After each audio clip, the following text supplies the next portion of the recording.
अगर आप लोग सब्जियों की खेती करते होंगे तो एक समस्या आप लोगों को बहुत ज़्यादा देखने को मिलती होगी। जैसे आप जब बेल वर्गीय फसलों को लगाते हैं, खीरा है, ककड़ी है, कद्दू है, लौकी है, नेनुआ है, तो जब ये इसके फल तैयार होते हैं, छोटे छोटे रहते हैं, तो इस तरीके से ये टेढ़े हो जाते हैं। यहाँ पर आप लोग देख रहे हैं कोई कीड़ा है, इसको खा लिया है। और जो दूसरा फल हमारे हाथ में आप लोग देख रहे हैं, यहाँ पर भी ये टेढ़ा हो गया है और यहाँ पर भी इसमें सड़न हो रही है। और ये जो रोग होता है गर्मियों में बहुत ज़्यादा किसानों की फसलों में लगता है। और यह जो आपकी फसल होती है उसका जो उत्पादन होता है बढ़िया तो होगा, लेकिन 50% तक फल सड़ जाने की वजह से उत्पादन आधा हो जाता है।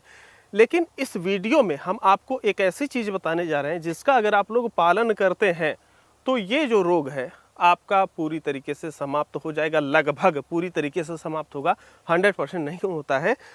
तो आपका जो 50% फल खराब हो रहे थे वह अब 1, 2, 3, 4% ज़्यादा से ज़्यादा खराब होंगे।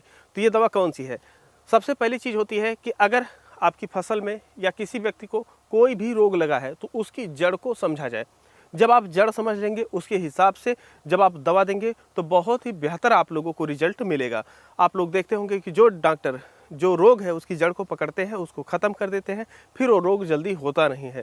तो ये जो रोग होता है यह फल मक्खी की वजह से होता है। तो सबसे पहले हमें यह समझना है कि जो फल मक्खी होती है यह किस हिसाब से जो हमारे फल होते हैं इनको टेढ़ा कर देती है और इनके अंदर जो कीड़े होते हैं ये पड़ जाते हैं। तो सबसे पहले जो फल मक्खी का जीवन होता है इसको हम लोग समझते हैं। देखिए, जो फल मक्खी होती है जब आपके खेत में आती है तो वह क्या करती है कि नर और मादा जो फल मक्खी होती हैं एक दूसरे के साथ जो है निषेचन प्रक्रिया करती हैं, मतलब आपस में मिलते जुलते हैं और बच्चा उत्पादन की प्रक्रिया वो लोग जारी रखते हैं।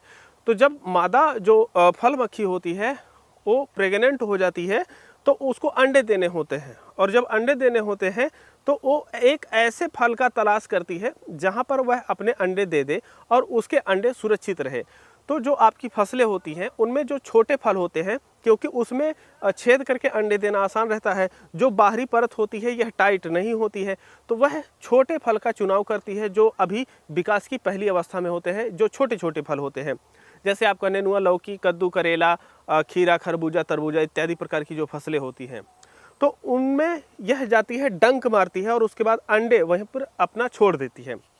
जब अंडे को छोड़ दी है तो वो जो अंडा है वहाँ पर जो आपका फल होता है ये डिस्टर्ब हो जाता है, वहाँ सही से नहीं विकास करता है। जैसे आप लोग यहाँ पर देखिए तो फल यहाँ पर अंडा दे दी, अब यह भाग प्रभावित हो गया तो यह विकास नहीं कर रहा है। तो जो हमारा फल है ये इस तरीके से टेढ़ा हो गया, और सेम उसी तरीके से यहाँ पर उसने अंडे दिए तो फल यहाँ तक तो सीधा आया, फिर यहाँ से ये टेढ़ा हो गया इस हिसाब से, क्योंकि ये वाला भाग तो बढ़ रहा है लेकिन ये वाला भाग नहीं बढ़ रहा है।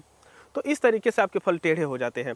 और ये जो अंडे होते हैं उसमें जब बच्चे पैदा हो जाते हैं तो बच्चे सफ़ेद सफ़ेद कीड़े, जिसको कई क्षेत्रों में लोग ढोला बोलते हैं, खासतौर पे हमारा जो क्षेत्र है पूर्वांचल का यहाँ पर ढोला बोलते हैं उसको, कह रहे इसको तो कीड़े पड़ गए हैं।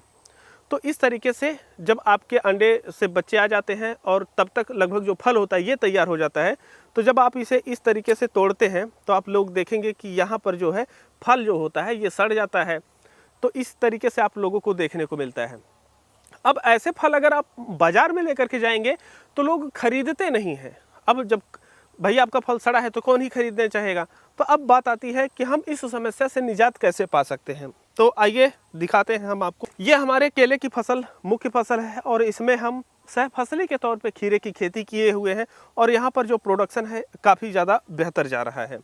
तो फल मक्खी के बारे में हमने आप लोगों को बताया है। तो जो फल मक्खी होती है, अगर मादा मक्खी के पास नर को हम ना जाने दें तो जो मादा मक्खी है यह प्रेग्नेंट नहीं होगी, तो जब प्रेग्नेंट नहीं होगी तो अंडे नहीं देगी और हमारे फसल में जा कर के जो फूल होंगे, फल होंगे, उनमें अंडे नहीं देगी। तो हमारी जो फसल है ये पूरी तरीके से बच जाएगी और यह प्रक्रिया पूरी तरीके से ऑर्गेनिक भी होती है।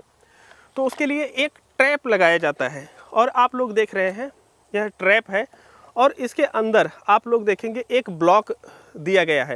ये जो ब्लॉक होता है इसमें मैलाथियन नाम का एक जहर आता है और जो मादा मक्खी होती है उसकी महक रहती है। तो जो नर मक्खी होती है वह सोचती है कि मादा मक्खी है और उसके चक्कर में आती है यहाँ पर और इसमें जहर भी होने की वजह से मारी जाती है। आप लोग देख रहे हैं हम ट्रैप लगाए हुए हैं, तो यहाँ पर जितनी मक्खियाँ मरी हैं यह सब नर मक्खियाँ हैं। तो यह नर मक्खी जो है यह यहाँ पर मारी गई हैं। तो अब मादा मक्खी अंडे देने लायक नहीं होगी, तो वो फलों को छेद नहीं करेगी और अंडे नहीं देगी। तो इस तरीके से यह जो ट्रैप होता है यह काम करता है। ये जो ट्रैप होता है आप 1 एकड़ में 8 से 10 ट्रैप जिग जैग लगा सकते हैं। तो इस तरीके से आपकी जो फसल होती है ये सुरक्षित हो जाएगी। अगर आप लोग खरीदना चाहते हैं तो लिंक हम डिस्क्रिप्शन बॉक्स में दिए हैं, वहाँ से जाकर के आप खरीदारी कर सकते हैं।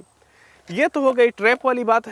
अब 2-4% जो फल आपके फिर भी ख़राब हो रहे हैं, तो उसमें एक दवा आती है सोलोमन करके, उसको आप ला करके स्प्रे कर सकते हैं, तो 2-4% जो ख़राब है वो भी सही हो जाएंगे। लेकिन अगर आप लोग ऑर्गेनिक तरीके से खेती करना चाहते हैं और अपने फसलों को सुरक्षित रखना चाहते हैं, तो सबसे बेस्ट ऑप्शन आपके पास होगा ये फ्रूट फ्लाई ट्रैप। और दूसरा ऑप्शन, अगर आप लोग रासायनिक और केमिकल दोनों विधि से खेती करना चाहते हैं, तो ऐसी परिस्थिति में आप लोग जो कीटनाशक का स्प्रे होता है वो भी कर सकते हैं। सोलोमन 1 ml प्रति लीटर के हिसाब से, और आपकी जो ये ट्रैप है इसको भी लगा सकते हैं। तो आपकी जो फसल होगी पूरी सुरक्षित हो जाएगी। तो हम जब अपनी फसल लगाते हैं बेलवर्गीय, ख़ास तौर पे हमारा खीरा है, लौकी है, कद्दू है, ककड़ी है, नेनुआ, करेला इत्यादि प्रकार की जो फसलें होती हैं। अब हम एक चीज़ बताएं कि सबसे ज़्यादा फ्रूट फ्लाई से प्रभावित जो फसल होती है वह होती है खरबूजे की फसल, जिसको हम लोग मस्क मेलन भी बोलते हैं। तो जो मस्क मेलन होता है यह प्रभावित होने के कारण मार्केट में काफ़ी ज़्यादा महंगा बिकता है, क्योंकि काफ़ी कम लोग लगाते हैं। तो हमें उम्मीद है अब आप लोग समझ गए होंगे कि जो फ्रूट फ्लाई होते हैं इनको किस तरीके से अपनी फसल में रोकना है और अपने फलों को सुरक्षित बनाना है। अगर ये वीडियो पसंद आई हो तो लाइक करें और इस वीडियो को शेयर करके अन्य किसान भाइयों तक पहुंचाएं, जिससे वह भी ऑर्गेनिक तरीके से अपनी फसलों को सुरक्षित रख पाएँ। बाकी हम मिलते हैं आप लोगों से एक नए वीडियो में, तब तक के लिए चलते हैं। जय जवान जय किसान।